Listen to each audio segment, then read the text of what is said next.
Hello everyone, welcome to book hive educator. मैं रवि कुमार झा। दोस्तों, आप लोगों ने स्कूल में या कॉलेजेस में या कम्पिटिटिव एग्ज़ाम की तैयारी के दौरान आप लोगों ने सौर मंडल और ब्रह्मांड पढ़ा होगा, universe and solar system. Universe की बात करें या ब्रह्मांड की बात करें तो यूनिवर्स हमारा जो सोलर सिस्टम है, हमारा जो सौर मंडल है, वो इसी ब्रह्मांड का एक भाग है, एक छोटा सा भाग है। ब्रह्मांड या अगर हम बात करें यूनिवर्स में तो उसमें स्टार्स, ब्रह्मांड कैसे बना, बिग बैंग थ्योरी, तारे क्या होते हैं, कॉन्स्टेलेशन या तारा समूह क्या होता है, स्टार्स कैसे बनते हैं, स्टार्स कैसे ख़त्म हो जाते हैं, ब्लैक होल में कैसे कन्वर्ट होते हैं, इन सारी चीज़ों के बारे में वहाँ पे डिस्कशन किया जाता है। उसके बाद अगर हम बात करें तो सोलर सिस्टम हमारा इसी ब्रह्मांड का एक छोटा सा पार्ट है। और आपको पता है कि हमारा सूर्य एक तारा है, एक छोटा सा तारा है मिल्की वे गैलेक्सी का। और उसी मिल्की वे गैलेक्सी की बात करें तो उसी का एक स्मॉल स्टार हमारा सन है। सन हमारे लिए अगर हम देखें तो एक सन या सूर्य है, क्योंकि हमारे सोलर सिस्टम का हेड ऑफ द फैमिली है, यानी परिवार का एक तरह से देखो तो मुखिया है। लेकिन हमारे इस मिल्की वे या दुग्ध मेखला आकाशगंगा की बात करें तो उसमें एक छोटा सा तारा है हमारा ये सूर्य। अगर हम बात करें तो यहाँ पे हम लोग सौर मंडल यानी सोलर सिस्टम के बारे में पढ़ रहे हैं, और एक एक करके हम लोग न सिर्फ सोलर सिस्टम की बात करेंगे, सन की बात करेंगे, बल्कि यहाँ पे हम लोग बात करेंगे जितने भी ग्रह हैं उनकी बात करेंगे, टोटल प्लैनेट्स कितने हैं, उनका रोटेशन क्या है, उनका रेवोल्यूशन क्या है।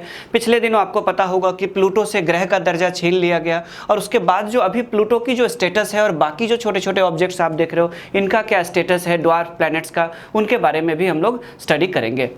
अब अगर हम बात करें सोलर सिस्टम की स्टडी की, तो सोलर सिस्टम की स्टडी अगर हम देखें तो उस दौर से या उस ज़माने से शुरू हो गया था जब इंसानों ने अगर हम देखें तो स्टोन एज यानी पाषाण काल में लोग जब पत्थर की गुफाओं में रहते थे और दिन भर शिकार करने के बाद शाम को जब गुफाओं में सो जाते थे या खुले आसमान के नीचे सो जाते थे। उस दौरान होता क्या था कि जब रात के टाइम पे उनकी आंखें खुलती थी तो उनके मन में बहुत सारे सवाल आते थे कि आखिर ये सौर मंडल क्या है। रात के टाइम पे जो हमें बहुत सारी चीज़ें चमकती हुई दिखाई दे रही है, कुछ चीज़ें टिमटिमाती हुई दिखाई दे रही है, ये सब के सब क्या ऑब्जेक्ट्स हैं, क्या इनका हमसे कोई रिलेशन है, क्या हमारे अर्थ से इनका, अर्थ का तो कॉन्सेप्ट आया नहीं था, हमारे जीवन पे इनका क्या प्रभाव पड़ता है, क्या इनका कोई सकारात्मक प्रभाव पड़ेगा या इनका नकारात्मक प्रभाव पड़ेगा। और इनको लेकर के इंसानों के मन में ख्याल आने शुरू हो गए थे। हजारों साल तक देखो, दो पुरानी सिविलाइजेशन की बात करें, एक भारतीय की बात करें और एक इंडिया की बात करें, और दूसरा एंशिएंट ग्रीक यानी यूनानियों की बात करें, तो दो ये ऐसे कंट्री है जहाँ पे सोलर सिस्टम या सौर मंडल को लेकर के हजारों साल पहले ही स्टडी शुरू हो गई थी और उनको लेकर के लिखना, पढ़ाना या समझाने वाली चीज़ें होनी शुरू हो गई थी। हालांकि उस समय साइंटिफिक ढंग से किसी भी चीज़ को ऑब्जर्व करना बहुत ही मुश्किल काम था, लेकिन उस दौर में भी देखें तो यूनान और भारत दो ऐसे देश थे जहाँ पे सोलर सिस्टम को लेकर के और यूनिवर्स को लेकर के लोगों ने चर्चा करने शुरू कर दिए थे। अगर हम बात करें तो भारत में गुप्ता एज यानी गुप्त काल में दो बड़े साइंटिस्ट हुए, एक थे आर्यभट्ट और दूसरे थे वाराहमिहिर। इन दोनों साइंटिस्टों ने सोलर सिस्टम को लेकर के बहुत सारी ऐसी बातें बताई है जो आज जब हम लोग साइंटिफिक ढंग से इनकी स्टडी करते हैं, ऑब्जर्व करते हैं, कैलकुलेट करते हैं, तो बहुत सारी चीज़ें जो रियल फैक्ट है उसके आसपास नज़र आती है। और आज से लगभग 1700 साल पहले अगर आर्यभट्ट और वाराहमिहिर अगर लगभग 1600 साल पहले अगर सही फैक्ट्स बता रहे हैं तो स्वाभाविक रूप से उनकी साइंटिफिक स्टडी को हम लोग एकदम से नज़रअंदाज नहीं कर सकते हैं। आप लोगों ने, अगर हम बात करें तो आप लोगों ने सोलर सिस्टम या सौर मंडल की बात करें तो इसमें आप लोगों ने एक साइंटिस्ट का नाम सुना होगा, कॉपरनिकस। अब देखो हुआ क्या कि 1543 यानी 1543 में कॉपरनिकस फर्स्ट ऐसे पर्सन थे जिनके बारे में कहा जाता है कि उन्होंने सोलर सिस्टम यानी सौर मंडल का पता लगाया कि आसमान में दिखने वाले जो जितने ऑब्जेक्ट्स दिखाई दे रहे हैं उनका एक रिलेशन है, उनका एक फीचर है और उनका एक प्रॉपर सेटअप है। और ये चीज़ें 1543 में पोलैंड के एक साइंटिस्ट कॉपरनिकस, COPERNICUS निकस ने बताया था। अब देखो कॉपरनिकस की बात करें तो और उन्हीं को कहा जाता है कि Copernicus was discovered, solar system was discovered by Copernicus. सौर मंडल की खोज कॉपरनिकस द्वारा की गई थी 1543 में यानी 1543 में। लेकिन ये बातें तो हम लोग कह देते हैं कॉपरनिकस के बारे में, किताबों में भी लिखा होता है, एग्जाम में भी क्वेश्चंस आते हैं। लेकिन पिछले दिनों बहुत सारे ऐसे रिसर्च हुए जब सोलर सिस्टम को लेकर के, और हमारे जो प्राचीन ग्रंथ है हिंदुओं के या फिर भारत की जो प्राचीन ऐतिहासिक ग्रंथ है, उन ग्रंथों में जब वाराहमिहिर की बात करें, आर्यभट्ट की बात करें, तो उन्होंने भी सोलर सिस्टम को लेकर के बहुत सारी चीज़ें बताई थी और अब चीज़ें क्लियर हो रही है कि भारत को वो बात आज से लगभग 1700-1800 साल पहले पता था, जो बात यूरोपियन को आज से 500 साल पहले पता चला। अब देखो, कॉपरनिकस के बारे में कहा जाता है कि कॉपरनिकस ने सबसे पहले सोलर सिस्टम या सौर मंडल को लेकर के फर्स्ट ऐसे पर्सन थे जिन्होंने रिवोल्यूशनरी कॉन्सेप्ट दिया था।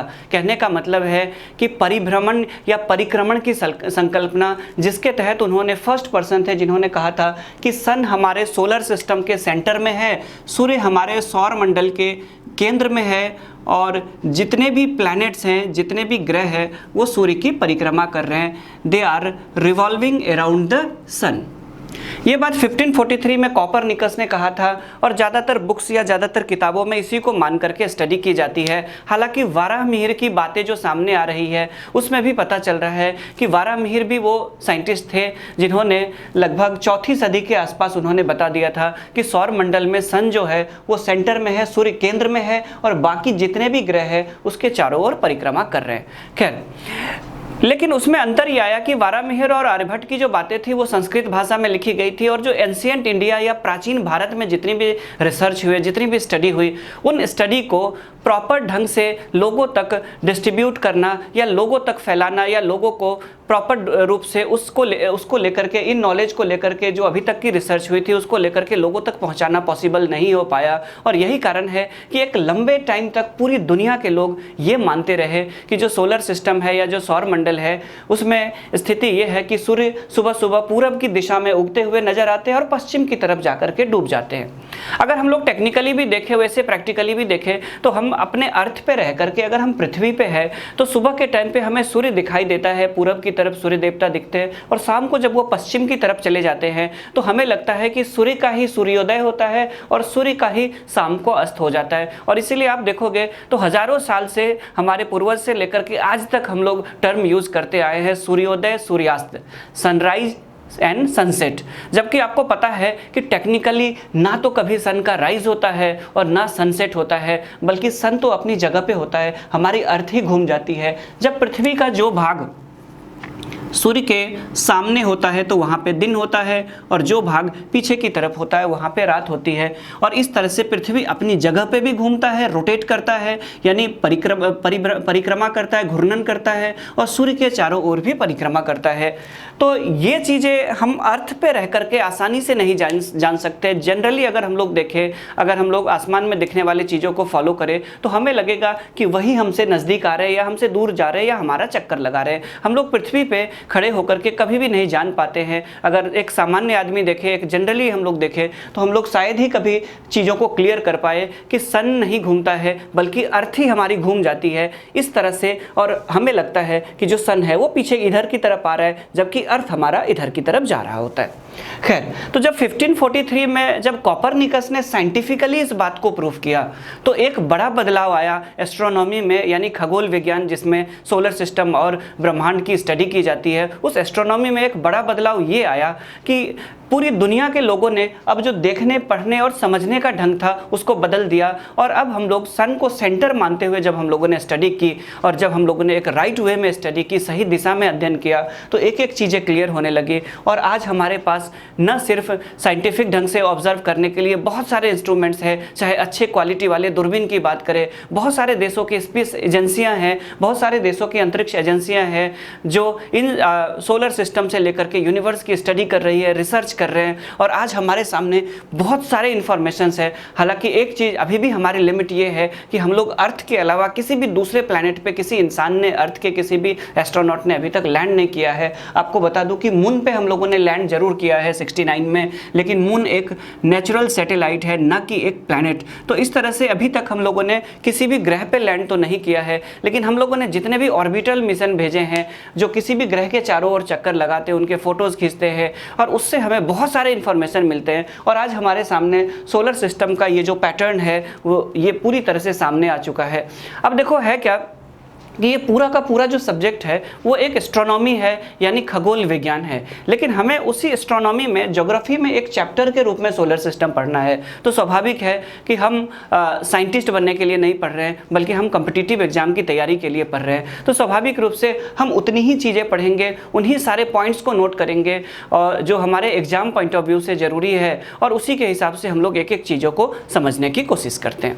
तो सबसे पहले अगर हम बात करें तो जो हमारा सोलर सिस्टम है, जो हमारा सौर मंडल है, उसमें सौर मंडल का मुखिया यानी जो हेड ऑफ द फैमिली है वो है सन यानी सूर्य।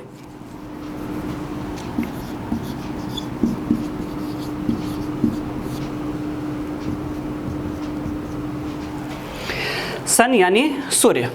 अब देखो, सन की बात करें या सूर्य की बात करें तो हम लोगों ने सुविधा के लिए एक फिगर बनाया है, तो इसमें हम लोगों ने सन को रखा है साइड में। एक्चुअल में क्या है कि सन इस तरह से सेंटर में सन है, और बाकी जितने भी प्लैनेट्स देख रहे हो, जितने भी ग्रह देख रहे हो, सूर्य की परिक्रमा कर रहे हैं, सन के अराउंड रिवॉल्व कर रहे हैं। प्लस अपनी जगह पे यानी अपनी धुरी पे, अपनी एक्सिस पे भी सन घूम रहा है, यानी अपनी धुरी पे भी घूम रहा है, और प्लस अपनी ऑर्बिट यानी अपनी कक्षा में भी सूर्य की परिक्रमा कर रहे हैं। तो सन को हम लोगों ने साइड में इसलिए बनाया ताकि एक एक प्लैनेट्स को डिस्टेंस के अकॉर्डिंग हम लोग सामने में दिखा सके और एक एक करके उनकी स्टडी कर सके। तो देखो, सबसे पहले हम सन या सूर्य की बात करते हैं। तो जो सबसे पहला जो सन की बात करें तो सन क्या है? सन एक हमारे जो मिल्की वे गैलेक्सी है उसका एक छोटा सा स्टार है। कहने का मतलब है कि हजारों तारे, जो अरबों तारे दिखाई देते हैं हमारे, और इन तारों का जो ग्रुप है इनको कहा जाता है मिल्की वे गैलेक्सी यानी मंदाकिनी आकाशगंगा। और उस आकाशगंगा में अरबों तारों में से हमारा सूर्य एक छोटा सा तारा है। आकाशगंगा के बारे में हम लोग अलग से पढ़ेंगे जब यूनिवर्स यानी ब्रह्मांड की स्टडी करेंगे। तो इन अरबों तारों में से हमारा सूर्य क्या है? एक छोटा सा तारा है। तो सबसे पहले अगर हम लिखेंगे तो लिख सकते हैं our sun is a small star of Milky Way galaxy. हमारा सूर्य मंदाकिनी आकाशगंगा का एक छोटा सा तारा है।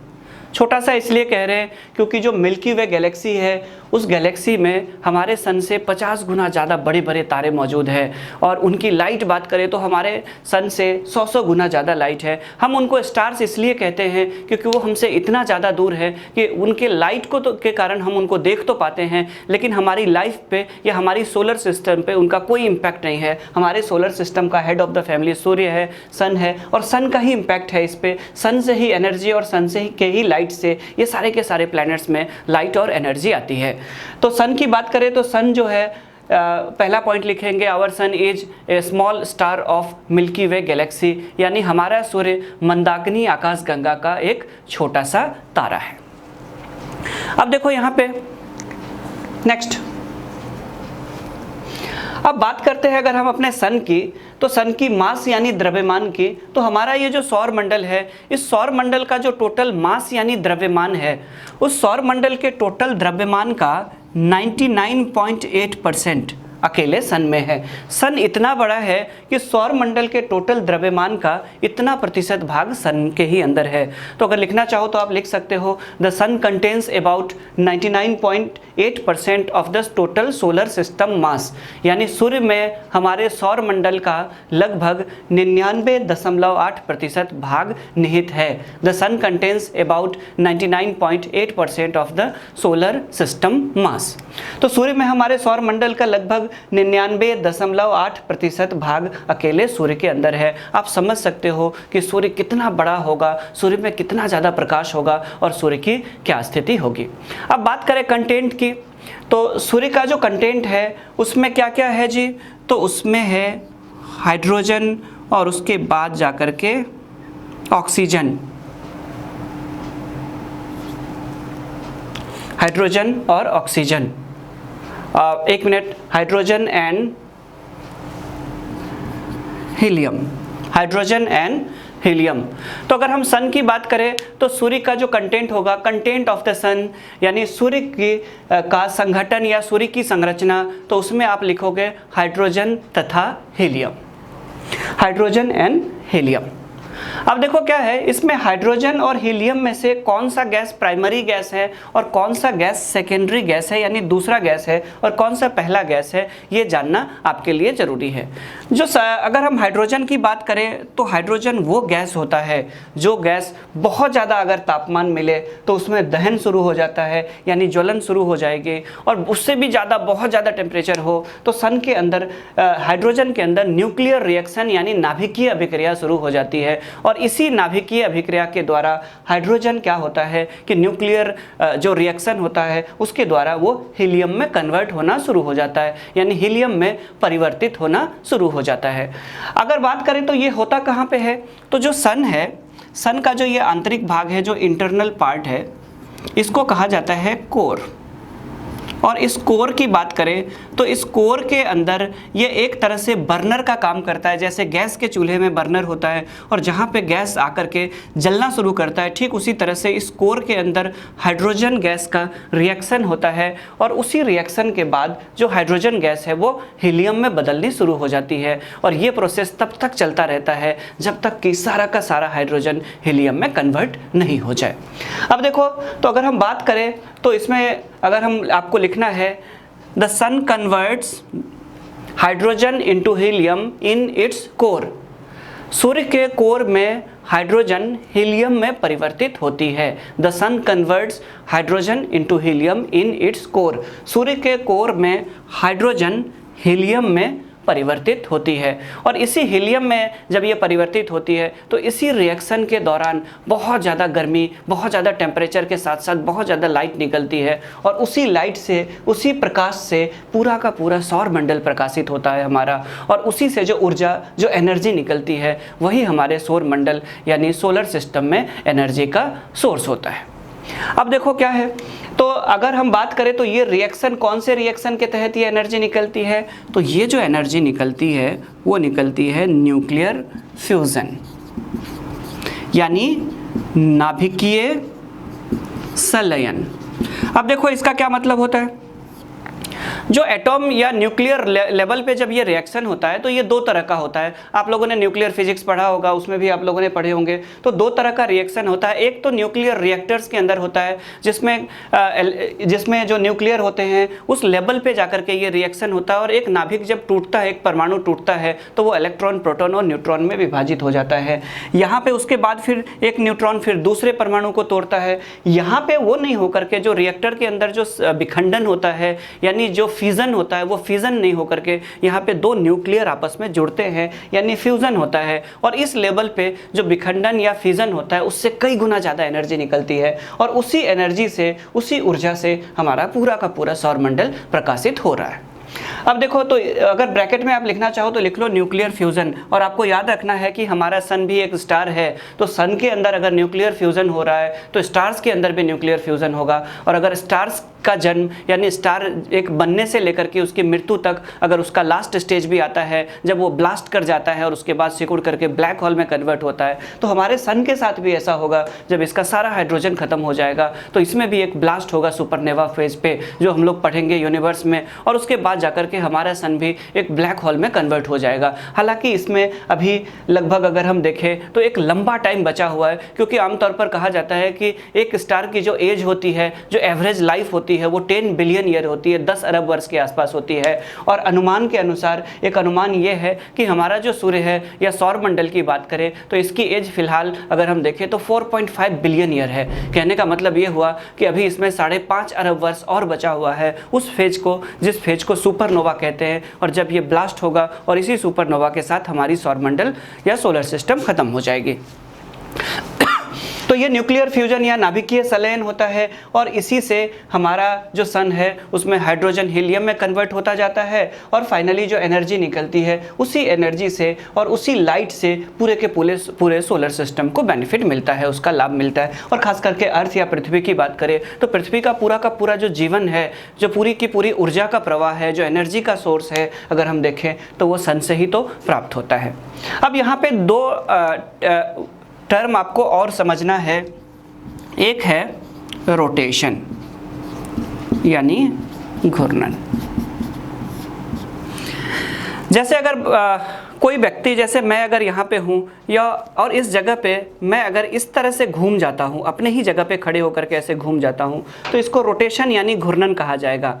और अगर मैं यहाँ पे एक चेयर को रख दूँ और एक कुर्सी को रख दूँ, या मान के चलो ये ऑब्जेक्ट है और मैं इस मार्कर को ऐसे घुमा रहा हूँ, तो इसको कहेंगे रेवोल्यूशन यानी परिक्रमण। ये क्या कर रहा है, ये इसका एक डस्टर का या इस रुमाल की क्या कर रही है, परिक्रमा कर रहा है। और अगर ये अपनी ही जगह पे मार्कर ऐसे घूमे तो इसको कहेंगे रोटेशन यानी ये घूर्णन कर रहा है। तो यहाँ पे अगर हम देखें तो सन के साथ साथ जितने भी ऑब्जेक्ट्स होते हैं, सूर्य ही नहीं बल्कि हमारे जितने भी प्लैनेट्स हैं, जितने भी ड्वार्फ प्लैनेट्स हैं, सबके सब में दोनों मोशन होती है, दोनों प्रकार की गति होती है।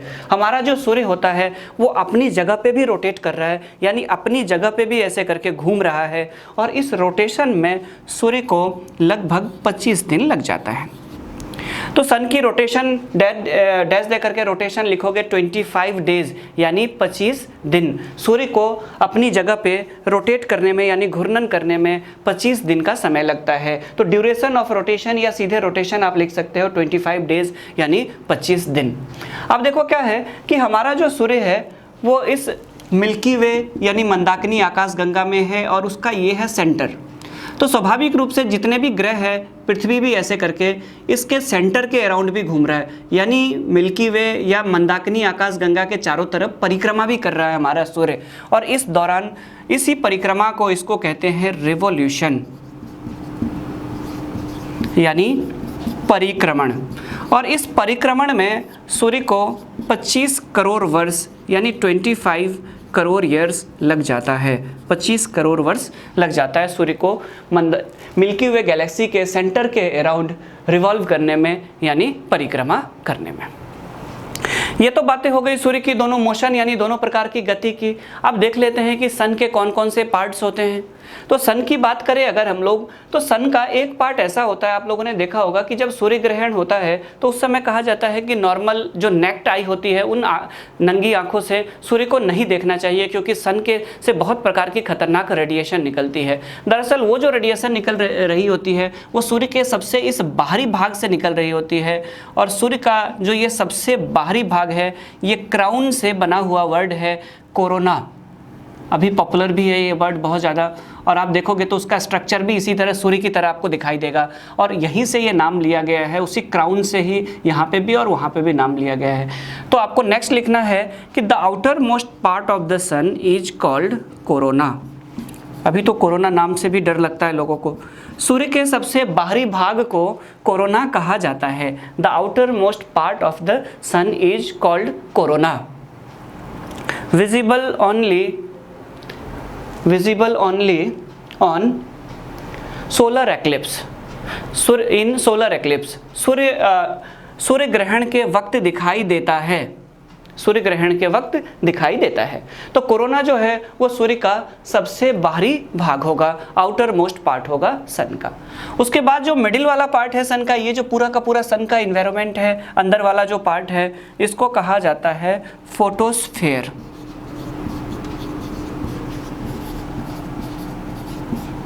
प्रकाश मंडल। The middle part of the sun, ये मेन पार्ट है सन का। The middle part of the sun is called photosphere. सूर्य के मध्य भाग को प्रकाश मंडल कहा जाता है।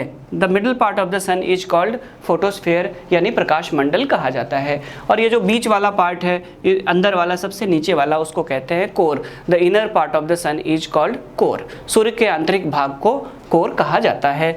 आप लिखना चाहो तो लिख सकते हो CORE कोर। सूर्य के आंतरिक भाग को कोर कहा जाता है। अब देखते हैं सन का टेम्परेचर कितना है। एक बार CPO के एग्जाम में 2006 में ये क्वेश्चन आया था कि सन का टेम्परेचर कितना है। तो देखो सन के दो पार्ट की टेम्परेचर की बात करेंगे, एक तो आउटर पार्ट की बात करेंगे, बाहरी भाग की, आउटर लेयर की, और एक अंदर की बात करेंगे, कोर की। तो अगर हम बात करें तो the surface temperature of the sun, सूर्य का के सतह का तापमान, the surface temperature of the sun अगर आप लिखना चाहो तो लिख सकते हो 6000 डिग्री सेल्सियस। लगभग इतना ही है, 5999 के आसपास बैठेगा। तो आपको एक पूछा जाता है राउंड फिगर में डेटा, तो आपको अगर एग्जाम में पूछा जाए तो the surface temperature of the sun is, तो आपको 6000 डिग्री सेल्सियस वाले आंसर को ही सिलेक्ट करना है।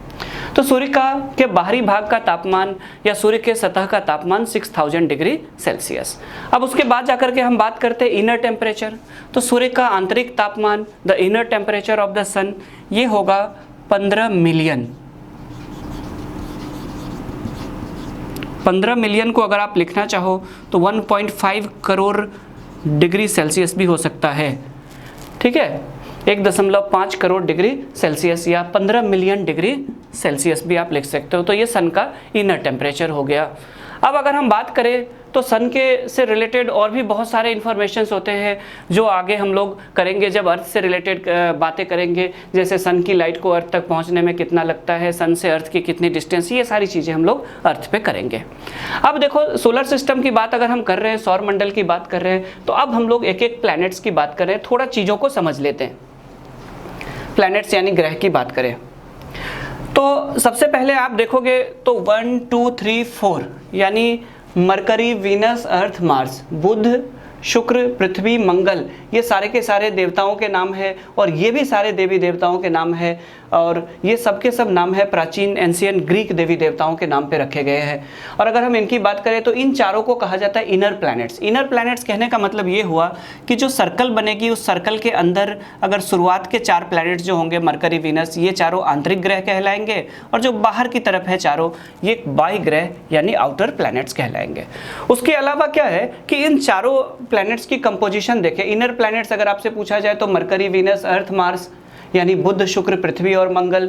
बाह्य ग्रह यानी आउटर प्लैनेट पूछा जाए तो बृहस्पति, शनि, अरुण और वरुण, जुपिटर, सैटर्न, यूरेनस और नेपच्यून, ठीक है। अगर टोटल नंबर ऑफ प्लैनेट्स पूछा जाए सोलर सिस्टम में तो 8 होंगे। आपको पता है कि 2006 में प्लूटो से ग्रह का दर्जा छीन लिया गया और आज के डेट में सोलर सिस्टम में 8 प्लैनेट्स हैं। उसके बाद अगर हम कंपोजिशन या संगठन की बात करें तो अगर हम देखें तो इस कंपोजिशन में देखोगे तो मरकरी, वीनस, अर्थ और मार्स जो है ये भारी पदार्थों से बने हैं यानी मेटेलिक है, या अगर एक तरह से देखो तो धात्विक है। और इस मेटेलिक होने की वजह से इनकी डेंसिटी ज़्यादा है, घनत्व ज़्यादा है, ये भारी है और अगर इनको पानी में डाला जाए तो ये सब के सब डूब जाएंगे।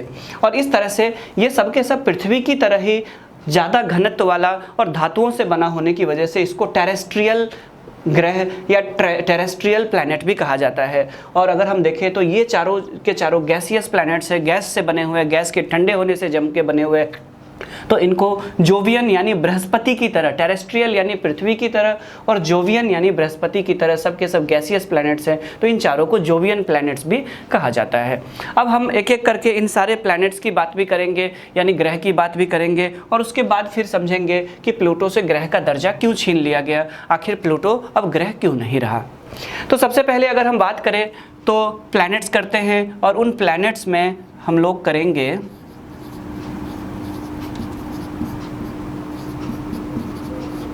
फिर से 1 2 करके कर सकते हैं आप। तो प्लैनेट्स यानी ग्रह की बात करें हम तो सबसे पहले ग्रह में हम लोग करेंगे मरकरी।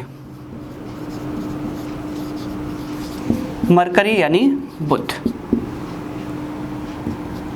अगर आप देखो तो ये जो सर्कल बनेगी सोलर सिस्टम की या सौर मंडल की, तो उसमें सबसे अंदर यानी सूरज के सबसे नज़दीक जो प्लैनेट दिखाई देता है वो दिखाई देता है मरकरी। तो आप अगर लिखना चाहो तो आप लिख सकते हो inner most and smallest planet, सबसे आंतरिक तथा सबसे छोटा ग्रह। जो 8 ग्रह है उसमें inner most and smallest planet, सबसे छोटा तथा सबसे आंतरिक ग्रह, inner most and smallest planet. उसके बाद अगर हम बात करें तो जो ग्रह है इसकी स्थिति ये होगी कि जैसे हमारी पृथ्वी के पास चंद्रमा है यानी प्राकृतिक उपग्रह है, यानी एक ऐसा उपग्रह जो प्राकृतिक रूप से बना है और वो पृथ्वी की परिक्रमा कर रहा है, यानी एक ऐसा सैटेलाइट जो नेचुरली है। तो हम देखें तो यहाँ पे ऐसा कोई नेचुरल सैटेलाइट यानी मून या चंद्रमा नज़र नहीं आता है, इसके पास नहीं है। दूसरा, हमारे अर्थ की सरफेस पे जब हम लोग जाते हैं तो हर कुछ किलोमीटर पे जो गैस के कंपोजिशंस है और फीचर्स है वो बदलते जाते हैं। वो इसलिए होता है क्योंकि यहाँ पे गैसेस है यानी यहाँ पे वायुमंडल या एटमॉस्फेयर है। और अगर हम मरकरी या बुध की बात करें तो मरकरी या बुध वो ग्रह होगा जहाँ पे ना तो एटमॉस्फेयर यानी वायुमंडल होगा और ना ही प्राकृतिक उपग्रह यानी नेचुरल सैटेलाइट होगा।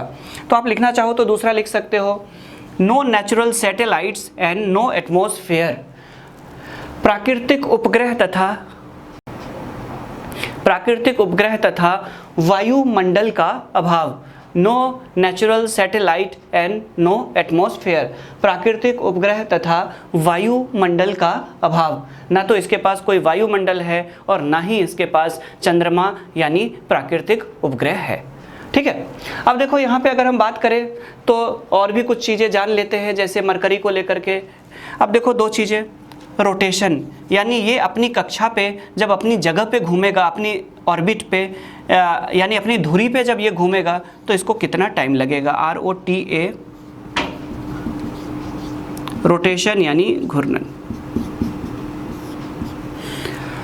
तो अपनी जगह पे यानी अपनी स्थान पे जब ये रोटेट करेगा, अपनी जगह पे घूमेगा, तो लगभग इसको 58 दिन लग जाएगा। हालांकि आपको पता है कि पृथ्वी को 24 घंटे से थोड़ा सा कम लगता है, 23 घंटे 56 मिनट 4 सेकेंड, जबकि इसको लगभग 58 डेज यानी 58 दिन लग जाता है अपनी जगह पे घूमने में, यानी दिन और अगली दिन होने में, यानी दिन और रात की प्रक्रिया जो है, जो पूरा का पूरा ड्यूरेशन है इसका अर्थ के 58 डेज टोटल में पूरा होता है, दिन और रात जो अर्थ का होगा। तो लगभग 58 दिन पृथ्वी का इसका एक दिन के बराबर होता है। और अगर हम देखें तो इस तरह से 58 डेज इसको लगता है अपनी जगह पे रोटेट करने में, दिन और रात के चक्र को पूरा करने में। उसके बाद जाकर के हम, आपको पता है कि हर प्लैनेट या हर ग्रह जो होता है वो सन के अराउंड रिवॉल्व करता है, सूर्य की परिक्रमा करता है। तो अब हम देखते हैं कि सूर्य की परिक्रमा करने में यानी सन के अराउंड रिवॉल्व करने में इसको कितना टाइम लगता है।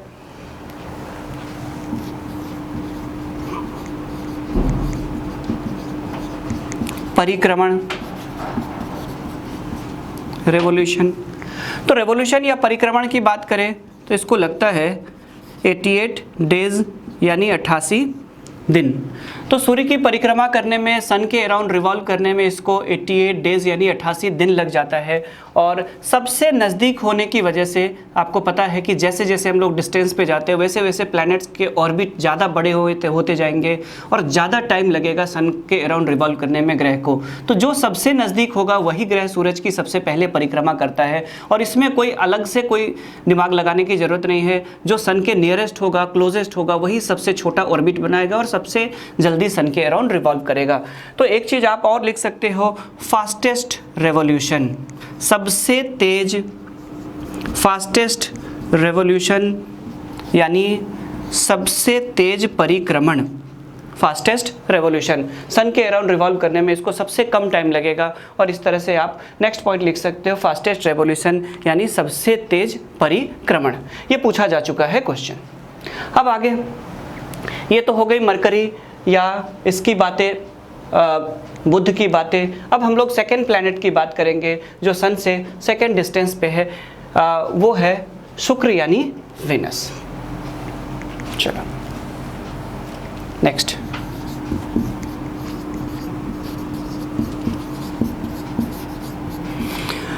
वीनस से कम 10-12 पॉइंट्स ऐसे बनते हैं जिससे क्वेश्चन बनेंगे एग्जाम में। सबसे पहले अगर हम वीनस की बात करें तो सबसे पहले साइज की बात कर ले। तो वीनस की बात करें तो वीनस हमारे सोलर सिस्टम का नंबर 6 पे आएगा। जैसे ये स्मॉलेस्ट था, ये यानी ये नंबर 8 पे था साइज में, ये 6ठे पे आता है क्योंकि 7वें पे ये आता है, 7th लार्जेस्ट ये है, तो ये 6th पे आता है। तो सबसे पहले लिखेंगे 6th लार्जेस्ट प्लैनेट यानी 6ठा सबसे बड़ा ग्रह, 6ठा सबसे बड़ा ग्रह, 6th लार्जेस्ट प्लैनेट। अब देखो साइज में तो ये सबसे 6ठे पे है। उसके बाद अगर हम बात करें तो ये सन से डिस्टेंस के अकॉर्डिंग सेकंड पे है। ये लिखना चाहो तो आप लिख भी सकते हो, second closest planet from the sun या ऑफ द सन, या सूर्य से दूसरा सबसे नज़दीक का ग्रह, या फिर आप नहीं भी लिखना चाहो तो आपको फिगर में तो क्लियर दिख रहा है कि ये सन से सेकंड पोजीशन पे है डिस्टेंस में। अब देखो अगर हम बात करें तो अर्थ के दोनों तरफ हम लोग देखते हैं, क्वेश्चन यहाँ से और बनता है, और वो क्वेश्चन ये बनता है कि अगर आप देखोगे यहाँ से अर्थ की और इसकी, तो आपको ज़्यादा क्लोज ये दिखाई देता है। और आप देखोगे कि जब भी हम लोग कोई मिशन भेजते हैं, किसी ऑर्बिटर मिशन या किसी दूसरे प्लैनेट की बात करते हैं, तो हम लोग हमेशा मंगल की चर्चा करते हैं, बुध की चर्चा नहीं करते हैं। लेकिन आपको एक चीज़ बता दो टेक्निकल, अगर कई बार एग्जाम में क्वेश्चन आएगा कि अर्थ का क्लोजेस्ट प्लैनेट कौन सा है, तो लोग आंख मूंद करके मार्स करेंगे, क्योंकि जब भी हम लोग सुनते हैं तो मार्स या मंगल के बारे में ज़्यादा सुनते हैं। वो इसलिए सुनते हैं क्योंकि मार्स का जो टेम्परेचर है वो ऐसा टेम्परेचर है कि उस पर लैंड किया जा सकता है। ये बहुत ज़्यादा गर्म होने की वजह से इस तरफ हम लोग नहीं जा सकते हैं, कम से कम इस प्लैनेट पे लैंड नहीं किया जा सकता है, और इसीलिए इधर की तरफ हम कोई मिशन नहीं भेजते हैं, ज़्यादातर मिशन इधर की तरफ भेजते हैं। और इसीलिए आप मंगल के बारे में तो सुनते हो, लेकिन कभी भी आप बुध पे लैंड करने वाली किसी भी मिशन के बारे में नहीं सुनते होंगे। लेकिन इसका मतलब नहीं है कि ये दूर है आपसे, ये अर्थ का सबसे क्लोजेस्ट प्लैनेट है वीनस। तो नेक्स्ट होगा closest planet of the earth, पृथ्वी का सर्वाधिक नज़दीकी ग्रह। Closest planet of the earth, पृथ्वी का सर्वाधिक नज़दीकी ग्रह। अगर आपसे एग्जाम में पूछा जाए कि पृथ्वी का सबसे नज़दीकी ग्रह कौन सा है, तो आपको आंख मूंद करके वीनस यानी शुक्र आपको आंसर सेलेक्ट करना है। अब देखो क्या है कि दोनों चीज़ें हैं, अगर हम देखें तो एक तो क्लोजेस्ट भी हो गई अर्थ की सबसे ज़्यादा, और साइज में भी ज़्यादा का डिफरेंस नहीं है। अर्थ 5वां सबसे बड़ा ग्रह है, ये 6ठा सबसे बड़ा ग्रह है, यानी दोनों साइज भी लगभग दोनों का बराबर है। और जब हम लोग देखेंगे अर्थ के सरकमफेरेंस की, यानी पृथ्वी के परिधि की बात करें, अगर हम लोग सरकमफेरेंस की बात करें, तो पृथ्वी और इसके सरकमफेरेंस में बहुत कम का अंतर है। 40,000 किलोमीटर के आसपास इसका भी बनता है, और 40,076 किलोमीटर के आसपास इसका भी बनता है। तो कोई ज़्यादा का अंतर नहीं है, और इस तरह से हम लोग अगर देखें तो दोनों लगभग साइज में बराबर है। और इसीलिए साइंटिस्टों ने दोनों में एक रिश्तेदारी जोड़ी है, यानी इसको अर्थ का क्या कहा जाता है, मतलब ये रिश्ता क्या कहलाता है। अगर हम देखें तो इसको अर्थ की सिस्टर, और कुछ लोग इसको ट्विन प्लैनेट, किसकी ट्विन, अर्थ की ट्विन, यानी इसको आप लिखोगे रिगार्डेड एज अर्थ्स सिस्टर और ट्विन प्लैनेट, पृथ्वी की बहन अथवा जुड़वा ग्रह कहा जाता है। रिगार्डेड एज अर्थ्स सिस्टर और ट्विन प्लैनेट, इससे लगातार क्वेश्चन पूछे जाते हैं। तो पृथ्वी की बहन हो गई, यानी पृथ्वी की बहन या फिर जुड़वा हो गई, ठीक है। अब देखो बाकी क्या है, इसकी बात करें तो इसमें एक चीज़ और होगा, और इसमें एक ये होगा कि इसके पास भी नेचुरल सैटेलाइट नहीं होंगे। तो क्या लिखेंगे, नो नेचुरल, क्या लिखेंगे हम, नो नेचुरल सैटेलाइट, प्राकृतिक उपग्रह का अभाव, प्राकृतिक उपग्रह का अभाव, प्राकृतिक उपग्रह का अभाव, नो नेचुरल सैटेलाइट, प्राकृतिक उपग्रह का अभाव। तो इसके पास भी प्राकृतिक उपग्रह या नेचुरल सैटेलाइट नहीं होगा, मतलब यहाँ पे भी करवा चौथ नहीं होंगे, ठीक है जी। वैसे करवा चौथ के लिए लाइफ भी ज़रूरी है, वहाँ पे लाइफ भी नहीं है, तो चलो, तो यहाँ पे नेचुरल सैटेलाइट नहीं होगा। लेकिन हम लोगों ने जब मार्स या बुध की बात करी थी, मरकरी या बुध की बात करी थी, तो हम लोगों ने कहा था no natural satellite and no atmosphere, प्राकृतिक उपग्रह और वायुमंडल दोनों का अभाव। लेकिन यहाँ पे हम लोग कह रहे हैं कि नो नेचुरल सैटेलाइट, लेकिन एटमॉस्फेयर की बात नहीं कर रहे। वो आगे चर्चा करेंगे कि क्या यहाँ पे एटमॉस्फेयर है, और अगर है तो किस रूप में है। आगे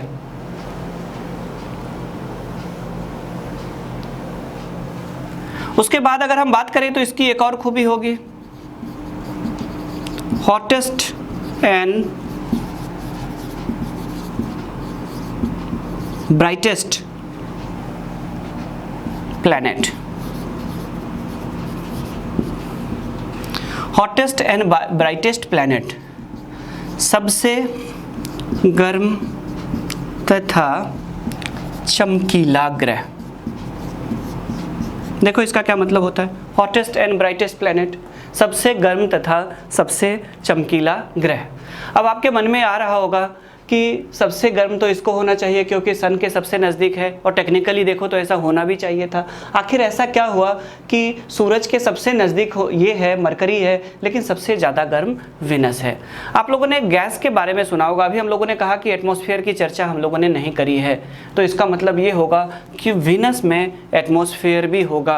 और विनस के हॉटेस्ट और ब्राइटेस्ट प्लैनेट बनने के पीछे वजह ये है कि ये सबसे ज़्यादा गर्म है, तो इसीलिए सबसे ज़्यादा तो चमकता है। लेकिन अब सवाल ये है कि सबसे ज़्यादा चमकता क्यों है और सबसे ज़्यादा गर्म क्यों है, उसको थोड़ा सा हम लोग समझ लेते हैं।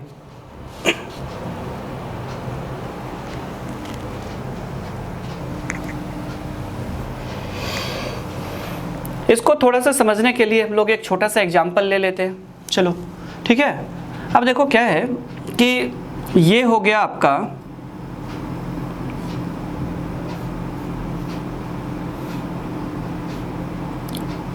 इनोवा या कार। चलो उतना अच्छा नहीं बना है।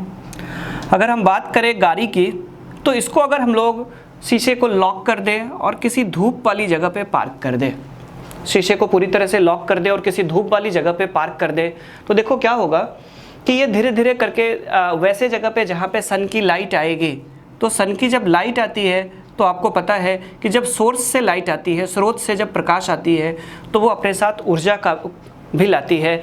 और जब ये ऊर्जा फोटान कण के रूप में जब ये ऊर्जा आती है, तो ये सन की जो लाइट होती है वो एक शॉर्ट वेव यानी लघु तरंग के रूप में आती है, और ये शीशे की खिड़की को आसानी से पार कर जाता है। मकानों के साथ भी यही होता है, और कार जो बंद कार होती है उनके साथ भी यही होता है। तो शीशे की खिड़की को पार करके ये जो लाइट होती है शॉर्ट वेव यानी लघु तरंग के रूप में, ये कार के अंदर एंटर कर जाती है। इस लाइट के साथ एनर्जी भी आती है, और ये एनर्जी जब वापस रिफ्लेक्ट होती है यानी परावर्तित होकर के वापस जाने की कोशिश करता है, तो ये दीर्घ तरंग यानी लॉन्ग वेव में कन्वर्ट हो जाती है, और ये लाइट ये एनर्जी वापस नहीं जा पाती है या आसानी से नहीं निकल पाती है। तो ऐसी स्थिति में क्या होता है कि कार लॉक होने की वजह से जब ये एनर्जी नहीं निकलती है, तो वो क्या होता है, एनर्जी ट्रैप होगी, अंदर इकट्ठा होगी, और ये कार ज़्यादा गर्म हो जाती है। और जब बाद में आप कार को खोलते हो तो देखते हो कि अंदर बहुत ज़्यादा गर्म होती है। ये स्थिति कार जो होती है, ये आने वाली जो इनकमिंग रेडिएशन होती है उसको आने देती है, और वापस जो आउटगोइंग रेडिएशन होती है उसको वो वापस नहीं जाने देती है आसानी से, और इसकी वजह से कार गर्म होने लगता है और अंदर से हिट कर जाता है। तो इस तरह से देखोगे तो कार गर्म हो जाती है। यही हाल है हमारे विनस यानी शुक्र की स्थिति। ये है कि विनस या शुक्र में भी बहुत ज़्यादा CO2 की मात्रा है, यानी Venus has atmosphere of CO2। शुक्र के पास कार्बन डाइऑक्साइड का वायुमंडल है, और कार्बन डाइऑक्साइड कितना है, Venus has atmosphere of CO2, और कितना परसेंट, 95%। तो अगर हम बात करें हमारे अर्थ की, तो हमारे अर्थ के एटमॉस्फेयर में आपको पता है ओनली 0.036% CO2 है। तो कार्बन डाइऑक्साइड इतनी कम होने की वजह से भी हमारे अर्थ पे जब इतनी गर्मी लग रही है, मीन टेम्परेचर अर्थ का 15 डिग्री सेल्सियस है, तो किसी भी प्लैनेट पे अगर 95% CO2 होगा तो वहाँ पे ग्लोबल वार्मिंग होगा, एक्सट्रीमली ग्लोबल वार्मिंग वाली कंडीशन होगी, और वहाँ पे टेम्परेचर इतना ज़्यादा बढ़ जाएगा, और टेम्परेचर इतना ज़्यादा बढ़ जाएगा कि 470 डिग्री सेल्सियस को टेम्परेचर क्रॉस कर जाएगा। और इस तरह से विनस की बात करें तो ये सबसे ज़्यादा गर्म यानी हॉटेस्ट और सब ब्राइटेस्ट प्लैनेट होगा। अब देखो क्या है कि विनस की एक और खूबी होगी। विनस की बात करें अगर हम, तो विनस की एक और खूबी ये होगी कि अपनी इसी गर्मी की वजह से, टेम्परेचर की वजह से, ये वो प्लैनेट होगा जो हमें रात को भी दिखाई देगा। और रात में जब आप देखते हो तो मून के जस्ट बगल में आपको एक बहुत ज़्यादा ब्राइटनेस टाइप का एक स्टार दिखाई देता है, और वो दरअसल स्टार नहीं होकर के शाम के समय में लगभग 7:30-8 बजे जैसे ही सनसेट होता है, तो आप मून के बगल में, अगर आपको मून दिख रहा है क्लियर, तो आपको विनस भी दिखेगा उसी के बगल में, और आपको लगेगा कि कोई चमकीला स्टार दिख रहा है। दरअसल वो विनस यानी कि शुक्र होता है। ठीक है। उसके बाद सुबह जब अंधेरा छटने से पहले, जब अंधेरा छटने लगता है, तो मॉर्निंग के टाइम पे भी थोड़े टाइम के लिए विनस अपने चमकीले या ब्राइटनेस की वजह से प्लैनेट ही है लेकिन स्टार की तरह चमकता हुआ दिखाई देता है। और इस तरह से इसके ब्राइटनेस का फ़ायदा ये होता है कि इसे हम रात को भी देख पाते हैं, लेकिन रात को हम लोग शाम को और सुबह के टाइम पर ही इसको देख पाते हैं, और मिडनाइट में ये नहीं दिखाई देता है क्योंकि हमारी अर्थ भी रोटेट कर रही है, आपको पता है, और विनस भी रोटेट कर रहा है। तो सुबह के टाइम पर फिर दिखाई देती है और इसीलिए शुरू शुरू में लोगों को लग रहा था कि ये कोई स्टार होगा और इसीलिए इसको नाम दिया गया मॉर्निंग और इवनिंग स्टार, यानी भोर अथवा सांझ का तारा। तो क्वेश्चन यहाँ से भी आता है वीनस से कि कौन से प्लैनेट को मॉर्निंग और इवनिंग स्टार कहा जाता है, भोर अथवा सांझ का तारा कहा जाता है, तो वो शुक्र यानी वीनस को कहा जाता है। अब इसका हम लोग देख लेते हैं। तो इसके पास तो नेचुरल सैटेलाइट नहीं है, एटमॉस्फेयर है, लेकिन वीनस की एक और दो फीचर्स के बारे में हम लोग जान ले कि ये रोटेट कितने टाइम पे करता है और रेवोल्यूशन कितने टाइम पे करता है। रोटेशन यानी घूर्णन। तो वीनस को अपनी जगह पे रोटेट करने में यानी अपनी जगह पे घूमने में 243 डेज लग जाता है। 243, आपको पता है कि अर्थ को 24 घंटे से कम लगता है, जबकि इसको लगभग 243 डेज 243 दिन के आसपास लग जाता है अपनी जगह पे घूमने में, यानी दिन और रात के चक्र को पूरा करने में। अगर हम बात करें तो इतना स्लो कोई भी प्लैनेट रोटेट नहीं करता है। ज़्यादातर जो प्लैनेट्स होते हैं अगर हम बात करें तो उनके आवर्स में रोटेशन होते हैं, यानी कुछ घंटे लगते हैं एक दो को छोड़ करके, लेकिन ये तो लगभग 200, तो इस तरह से देखें तो 243 डेज लग जाता है और ये जो टाइम होता है, ये जो ड्यूरेशन होता है, ये बहुत ज़्यादा होगा। और इस तरह से देखें तो स्लोएस्ट रोटेशन अगर हम बात करें, सबसे धीमा परिक्रमण, सबसे धीमा घूर्णन, स्लोएस्ट रोटेशन, अगला पॉइंट आप लिखोगे वीनस में स्लोएस्ट रोटेशन, सबसे धीमा घूर्णन, यानी सबसे ज़्यादा समय लगेगा अपनी जगह पे यानी अपनी धुरी में इसको घूर्णन करने में यानी घूमने में अपनी जगह पे एक्सिस पे। ठीक है, तो सबसे स्लो रोटेट करेगा ये अपनी जगह पे वीनस यानी शुक्र। उसके बाद अगर हम बात करें तो रेवोल्यूशन यानी परिक्रमण की बात करें,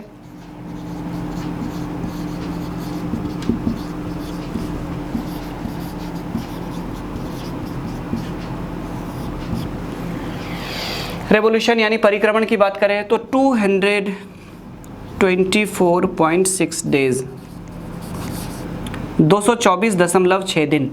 कहने का मतलब ये हुआ कि इसको जब ये अपनी जगह पे रोटेट करता है तो इसको 243 दिन लग जाता है, जब ये सूरज की परिक्रमा करता है तो इसको 224 यानी थोड़ा कम समय लगता है। यहाँ पे एक चीज़ उल्टा होगा कि ये एकमात्र वो ग्रह होगा जिसको अपनी धुरी पे यानी अपनी एक्सिस पे घूमने में दिन और रात में ज़्यादा टाइम लगता है और एक साल पूरा करने में यानी सूरज की परिक्रमा करने में कम समय लगता है। यानी एक ऐसा प्लैनेट जिस प्लैनेट पे डे एंड नाइट का ड्यूरेशन ज़्यादा बड़ा होता है और उसका जो ईयर यानी साल का ड्यूरेशन होता है ये छोटा होता है। और यही CPO 2017 में SSC ने क्वेश्चन पूछा था। तो एक वो ग्रह होगा वीनस जहाँ पे रोटेशन जो होगा वो ज़्यादा होगा, ड्यूरेशन ऑफ रोटेशन क्या होगा, बड़ा होगा, और ड्यूरेशन ऑफ जो रेवोल्यूशन होगा वो छोटा होगा, सिर्फ 224 दिन लगेगा यानी रोटेशन से कम। अब देखो एक चीज़ और यहाँ पे बनता है, वीनस की एक और फीचर होगी, यानी शुक्र की बात करें तो शुक्र या वीनस की एक और फीचर होगी जिसके बारे में हमें जानना चाहिए, और वो फीचर है अगर हम देखें तो वीनस और यूरेनस, यानी दोनों में नस और नस लगा हुआ है, शुक्र और अरुण, इन दोनों की क्या खूबी होगी। इन दोनों की खूबी ये होगी कि जब जितने भी ग्रह होते हैं सारे ग्रह अपनी धुरी पे जब घूमते हैं, अपनी एक्सिस पे जब घूमते हैं तो वो घूमते हैं एंटी क्लॉकवाइज यानी घड़ी के विपरीत दिशा में। प्लस जब सूरज की परिक्रमा करते हैं तब भी सारे के सारे ग्रह जो होते हैं वो एंटी क्लॉकवाइज घूमते हैं। सारे प्लैनेट्स की यही स्थिति है। तो मरकरी से लेकर के जितने भी ऑब्जेक्ट देख रहे हैं सारे प्लैनेट्स जब सूरज की परिक्रमा करेंगे तो एंटी क्लॉकवाइज करेंगे, सारे प्लैनेट्स जब अपनी जगह पे घूमेंगे, अपनी धुरी पे एक्सिस पे घूमेंगे तब भी एंटी क्लॉकवाइज घूमेंगे।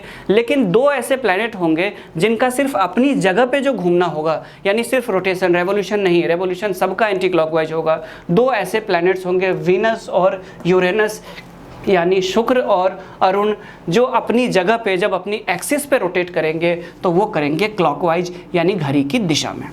तो यहाँ पे आप लिख सकते हो क्लॉकवाइज रोटेशन, वीनस में आप लिख सकते हो। देखो यहाँ पे क्या है कि सारे प्लैनेट्स में आपको anti clockwise rotation, anti clockwise revolution लिखने की ज़रूरत नहीं है। आपको सिर्फ इतना ध्यान रखना है, सिर्फ दो याद करने हैं, वीनस और यूरेनस का रोटेशन क्लॉकवाइज, यानी शुक्र और अरुण का जो घूर्णन होगा अपनी धुरी पे जो घूमेंगे वो घूमेंगे घड़ी की दिशा में। बाकी सारे ग्रह के रोटेशन और सारे ग्रह के रेवोल्यूशन आपको याद ही नहीं करना है। सारे ग्रह, सारे प्लैनेट, सारे नेचुरल सैटेलाइट्स, रोटेशन, सबके रेवोल्यूशन सबके सब एंटी क्लॉकवाइज होंगे। चाहे ऐसे घूमे चाहे ऐसे घूमे, सबके सब एंटी क्लॉकवाइज होंगे। सिर्फ 2 ऐसे प्लैनेट्स होंगे जिनके सिर्फ रोटेशन यानी सिर्फ अपनी जगह पे घूमेंगे, तो वो घूमेंगे क्लॉकवाइज यानी घड़ी की दिशा में। तो इस तरह से क्लॉकवाइज रोटेट करने वाला ये प्लैनेट होगा।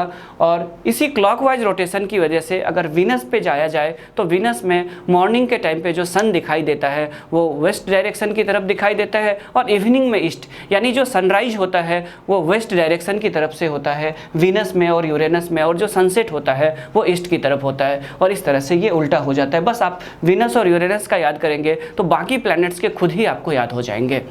तो इस तरह से आपने देखा कि वीनस की स्थिति ये है कि बिल्कुल एक अलग टाइप का फीचर वाला प्लैनेट है। और यहाँ तक हम लोग कर लेते हैं, और नेक्स्ट क्लास में हम लोग बात करेंगे बाकी प्लैनेट्स के बारे में, समझेंगे अर्थ के साथ साथ। तो तब तक के लिए ही इतना ही, मिलते हैं अगले क्लास में। Thank you, have a nice day.